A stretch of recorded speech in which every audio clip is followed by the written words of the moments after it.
అఖిలభువనదీపం భక్తచిత్తాబ్జసూర్యం సురగుణమునిసేవ్యం తత్వమస్యాదిలక్ష్యం హరిహరసుతమీశం తారకబ్రహ్మరూపం శబరిగిరినివాసం భావయే భూతనాదం. స్వామియే శరణమయ్యప్ప. ప్రియమైన ఆత్మబంధువులారా, ఆశించిన వారి సౌజన్యంతో మనం ఈ భక్తి అనేటువంటి కార్యక్రమాన్ని మనం ప్రారంభించుకున్నాం. ఈ ప్రారంభించుకున్నటువంటి ఈ కార్యక్రమంలో భక్తి అనేటువంటి దానికి చాలాసార్లు మనం చాలా నిర్వచనాలను చెప్పుకోవటం జరిగింది.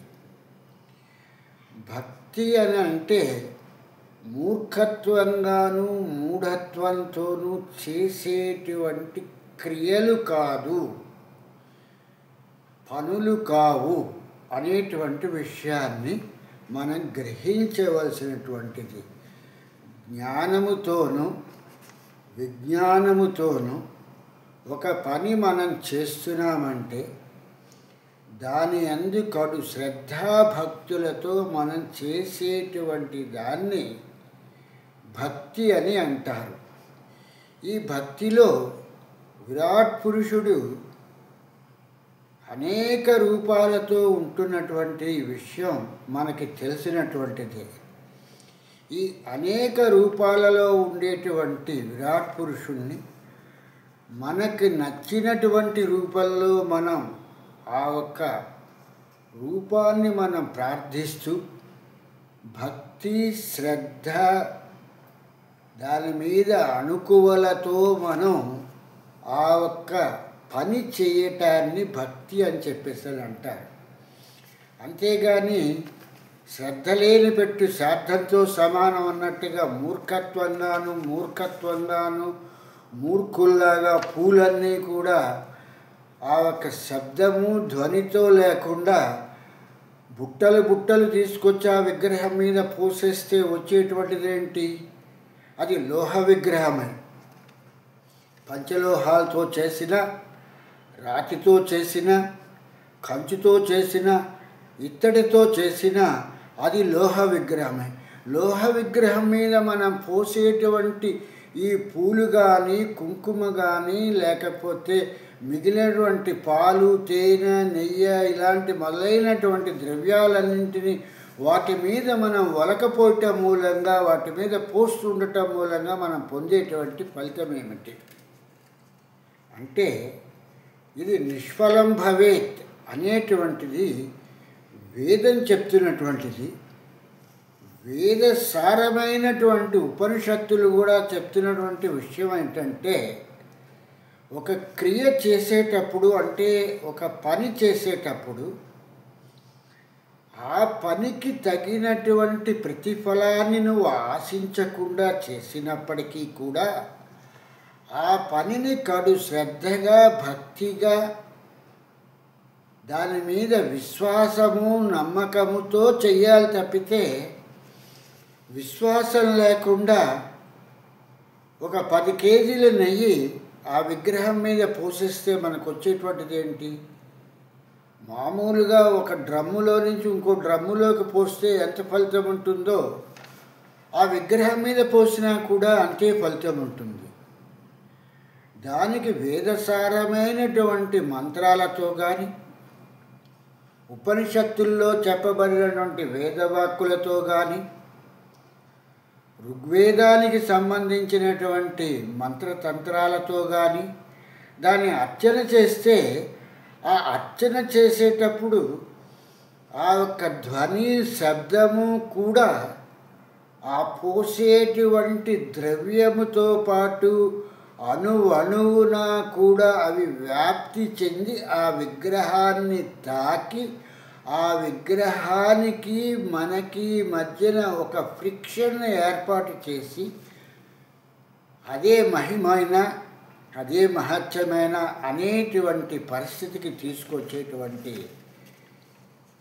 పనిగా ఉంటుంది తప్పితే ఊరికనే గంపలు కొలది పూలు పోసేసిన లేకపోతే డ్రమ్ములు కొలది నెయ్యి పోసినా లేకపోతే తేనె పోసినా దాని మూలంగా ఫలితమేమీ లేదు. గంగిగోవు పాలు గరిటెడైనను చాలు, కడవడైననేమి కరమపాలు, భక్తి కలుగు కూడు పట్టడైనను చాలు, విశ్వదాభిరామ వినరవేమ అని చెప్పేసి వేమన గారు చెప్పటం జరిగింది. అంతే తప్పితే ఒక చెంచాడైనా నిజమైనటువంటి ఆవు నెయ్యి ఒక అయ్యప్పని పూజించేటప్పుడు ఆయన మీద అభిషేకం చేసేటప్పుడు ఒక చెంచా వేసినా చాలు. అంతేగాని 5 కేజీలు ఉండాలి, 50 కేజీలు ఉండాలి, లేకపోతే 200 కేజీలు ఉండాలని ఆ భక్తి లేకుండా దానికి ఒక మంత్రము, ఒక తంత్రము, ఒక స్తోత్రము ఏమీ లేకుండా క్రియాశూన్యంగా పోస్తున్నాము అనేటువంటి ఒక క్రియ మాత్రము చేయటం మూలంగా వచ్చేటువంటి ఫలితం ఏమీ లేదు అనేటువంటి విషయాన్ని తెలుసుకోవాల్సినటువంటి ముఖ్యమైనటువంటి విషయము. భక్తి అనేటువంటి దానికి ఒక చేసేటువంటి ఏ పని అయితే ఉందో ఆవాహనం సమర్పయామి అని చెప్పేసని ఆ విగ్రహం తల మీద ఒక తవలపాకు పెట్టి ఆవాహనం చేస్తున్నామంటే మన మనస్సులో ఉన్నటువంటి భావన ఏంటంటే ఆ విగ్రహంలోకి మనం ఏ రూపంలో అయితే విరాట్ పురుషుణ్ణి మనం పిలుస్తున్నామో ఆ విరాట్ పురుషుడు ఆ విగ్రహం లోపలికి ప్రవేశిస్తున్నాడు అనేటువంటి భావన మనలో ఉండాలి. అంత తప్పితే ఆ మంత్రం చెప్పేటువంటి వాళ్ళు చెప్తూ ఉంటే ఏదో క్రియగా అన్నట్టుగా ఒక పనిలాగా దాని నెత్తి మీదన ఒక తవలపాక పెట్టి ఆవాహనం సమర్పయామి అని చెప్పేసని చెప్పి మనం నీళ్ళు పాలో దాని మీద పోసేందు మూలంగా మనకి దాని మూలంగా వచ్చేటువంటి ఫలితము ఏమీ లేదు. మనం ఋషి సాంప్రదాయం ఎంత మహత్తరమైనటువంటి విషయాల్ని చెప్పిందంటే గంగా జలాల్ని తీసుకుని అంటే నీటిని తీసుకుని ఆ ఒక్క పానుగొట్టం మీద అంటే ఆ ఒక్క మీదనున్నటువంటి ఆ ఒక్క కలశంలో నుంచి నీళ్ళని ఆ ఒక్క శివుడి తాలూకు ఆ ఒక్క విగ్రహం మీద పడేటప్పటికల్లా అందులో ఉన్నటువంటి నీటిలో ఉన్న 2 అణువులు హైడ్రోజన్ అణువులు ఆక్సిజన్ అణువులు అనేటువంటి అణువులు ఆక్సిజన్ అణువులుగాను హైడ్రోజన్ అణువులుగాను విడిపోవటానికి ఒక పరిసరమైనటువంటి ఒక ఎత్తును నిర్ణయించి ఆ ఎత్తు నుంచి మనం అభిషేకం చేస్తే ఇలా జరుగుతుంది ఈ యొక్క క్రియ అనేటువంటి విషయాన్ని మనకి ఋషులు చెప్పినటువంటి మహత్తరమైనటువంటి విషయము. అభిషేకం చెయ్యండి అని చెప్పేసానంటే ఏదో డ్రమ్ములు నీళ్లు తీసుకొచ్చి పైపులు పెట్టి పోసేయటం అనేటువంటిది కాదు. ఆ మంత్రోచ్చారణతో చేసేటప్పుడు ఆ ధ్వని మూలంగా ఆ శబ్దం మూలంగా ఆ ఆక్సిజన్ గాను హైడ్రోజన్ గాను ఆ ఒక్క ఎత్తు నుంచి పడేటప్పుడు అవి 2 కూడా ఈ ధ్వని ప్రకంపనలతో అవి వేరు చెంది ఆ శివుణ్ణి తాకి హైడ్రోజన్ అణువులు కిందకు వస్తాయి, ఆక్సిజన్ అణువులన్నీ కూడా గాలిలో కలిసిపోతాయి అనేటువంటి విషయాన్ని మన ఋషులు ఎంతో సాంప్రదాయబద్ధంగా మనకి చెప్పినటువంటి మహత్తరమైనటువంటి విషయము. దీన్ని మర్చిపోయి మనం ఒక మంత్రం లేదు ఒక తంత్రం లేదు అన్నట్టుగాను ఏదీ లేకుండా దాని మీదకి నీళ్లు పోసేసినంత మాత్రం చేతన మనకు వచ్చేటువంటి పుణ్యము లేదు. ఇంట్లో ఎలాగైతే గచ్చు కడుక్కోవటానికి ఇల్లు కడుక్కోవటానికి ఎలాగైతే నీళ్లు పోసి కడుక్కుంటామో ఆ కడుక్కున్నటువంటి నీళ్ళన్నీ ఎలాగైతే బయటికి వెళ్తాయో అలాగే ఆ ఒక్క శివుడి మీద ఏ ఒక్క నమకము చమకము అనేటువంటి శబ్దానికి సంబంధించినటువంటి ధ్వని ప్రకంపన లేకుండా ఆ నీళ్లు పోసినా పాలు పోసినా తేనె పోసినా దాని మూలంగా వచ్చేటువంటి ఫలితం ఏంటయ్యా అని అంటే ఇల్లు కడుక్కోవటం ఎంతో గచ్చు కడుక్కున్నట్టుగాను ఆ శివుడిని కూడా కడిగితే వచ్చేటువంటి ఫలితం అంతే వస్తుంది అనేటువంటి విషయాన్ని మన ఋషపుంగవులు చెప్పినటువంటి ముఖ్యమైనటువంటి విషయం. కాబట్టి ఇటువంటి విషయాలన్నింటినీ దృష్టిలో పెట్టుకొని కడు శ్రద్ధతోనూ కడు భక్తితోనూ అన్నట్టుగానే దాని మీద కడు నియమావళితో మాత్రమే ఆ ఒక్క నీటిని సరైనటువంటి ఎత్తు నుంచి ఆ ఒక్క శివలింగం మీదకి వేసినప్పుడు మాత్రమే దానికి ఫలితం ఉంటుంది తప్పితే లేకపోతే ఏముంటుంది అనేటువంటిది మన ఋషిపుంగవులు చెప్పినటువంటిది. కనుక ఇటువంటి సందర్భంలో మనం ఒక చక్కని పాట విందాం.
ఇలాగా ఒకడు భక్తి శ్రద్ధతో ఏ పని చేసినా కూడా శ్రద్ధతో చెయ్యాలి అన్నట్టుగా ఆ భగీరథుడు బ్రహ్మను గురించి తపస్సు చేసి బ్రహ్మను ప్రత్యక్షం చేసుకున్న తర్వాత బ్రహ్మ గంగని భూమికి పంపించటానికి తప్పకుండా పంపిస్తానని చెప్పి ఆ ఆకాశం నుంచి వచ్చేటువంటి దేవలోకంలో నుంచి వచ్చేటువంటి గంగని భూమి ఆపలేదు కాబట్టి భూమిని ఆపటానికి తగినటువంటి వ్యక్తి ఎవరయ్యా అంటే శివుడు మాత్రమే ఆపగలడు అని చెప్పేసి చెప్పటంతో నిజస్థానానికి వెళ్ళిపోయిన బ్రహ్మ తర్వాత మళ్ళీ భగీరథుడు ఆ హిమాలయ పర్వతాలలోనే కడు నిష్ఠాగరిష్ఠుడై భక్తి శ్రద్ధలతో ఒంటి కాలు మీద నుంచుని ఆ మహాదేవుడైనటువంటి ఆ శివుని గురించి తపస్సు ప్రారంభించాడు. ఈ తపస్సు ప్రారంభించినప్పుడు ఆహారాన్ని తీసుకోకుండా నిరాహారి అయి గాలినే తను ఆహారంగా తీసుకుంటూ సంవత్సర కాలం పాటు ఒంటికాల మీద నిరాహారి అయి తపస్సు చేస్తూ ఉండేటప్పటికీ ఈ తపస్సును గమనించినటువంటి పరమశివుడు ప్రత్యక్షమయ్యి, నాయన నీ కోరిక సఫలీకృతం చేస్తాను అని చెప్పేసరి చెప్పటం జరిగింది. అంటే తపస్సు చేస్తే నీ కోరిక ఏంటి అని అడగాల్సిన పని లేకుండా భగీరథుడు దేని గురించి తపస్సు చేస్తున్నాడు అనేటువంటి విషయాన్ని పరమశివుడు గ్రహించటం జరిగింది.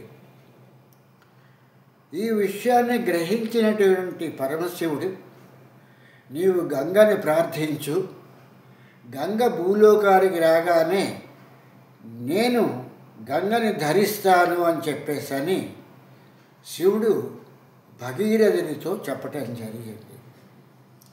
ఈ మాటలు విన్నటువంటి భగీరథుడు ఆనందభరితుడై ఆ బ్రహ్మదేవుని ప్రార్థించగా బ్రహ్మ గంగని భూమి మీదకి వెళ్ళమని చెప్పటంతో ఒక్కసారిగా గంగ చాలా అహంభావి అయి ఆ ఆకాశం నుండి అంటే ఆ దేవతా లోకంలో నుంచి ఆవిడ ఉరుకులు పరుగులతో అన్నట్టుగా దూకటం ప్రారంభించింది. ఆ దూకేటువంటి ఆ గంగలో మొసళ్ళు, చేపలు, జలచరాలు అన్నింటితో కూడా ఆకాశంలో నుంచి భూమి మీదకి రావటం జరుగుతున్నటువంటి ఆ సమయంలో వాటన్నింటినీ కూడా పరమశివుడు తన తాలూకు జటాజూటల్లో అన్నట్టుగా తన శిరస్సు పైన వాటన్నింటినీ కూడా ధరించి ఆ ఒక్క గంగ తాలూకు అహంకారాన్ని కూడా గ్రహించిన వాడై మొత్తం గంగంతా కూడా తన శిరస్సులోకి చేరగానే జటాజూటాన్ని బంధించేసి కూర్చున్నాడు పరమశివుడు. ఒక సంవత్సర కాలం గంగ శివుడి తాలూకు జటాజూటంలోనే ఉండిపోయింది తప్పితే ఆవిడ భూమిని చేరుకోలేదు.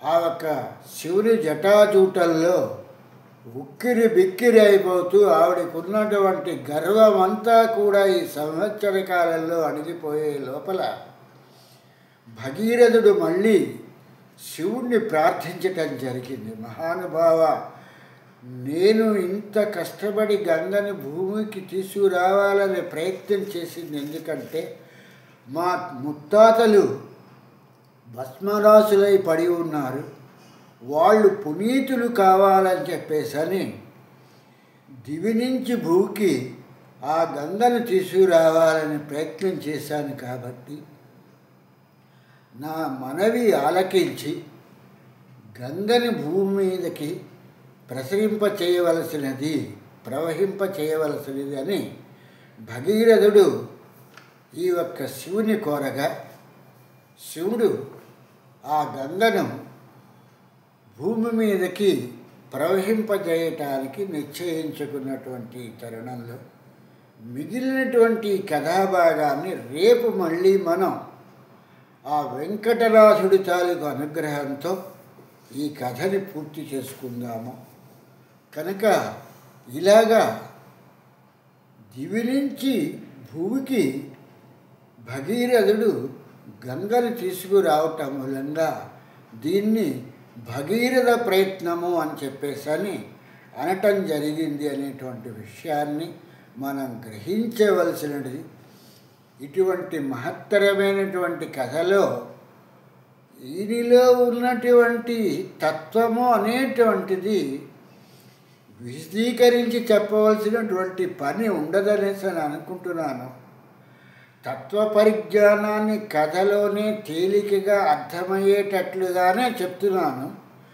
కానీ ఒకవేళ కాని పరిస్థితి ఏర్పడ్డప్పుడు దీన్ని వివరణ ఇవ్వటానికి నాకు ఏ విధమైన అభ్యంతరము లేదు.